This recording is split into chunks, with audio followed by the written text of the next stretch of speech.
What we're going to do here is show you how to deactivate the Salesforce Authenticator app for when you're logging in online into your Salesforce account.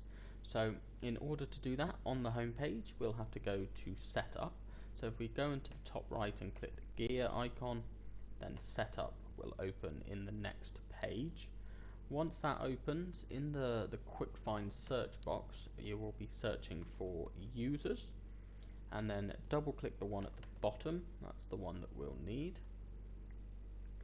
Once that opens up, you'll see all of the different users here. You'll have to select the specific user that you want to deactivate it for. So for me, I'll click on Sales Manager. Then down here, the one you'll need, it's about third from the bottom. It says App Registration Salesforce Authenticator. Now if that's connected, you'll see here, you can just click disconnect, and it's as simple as that. You will then have deactivated the authenticator and don't have to use it when you log in next.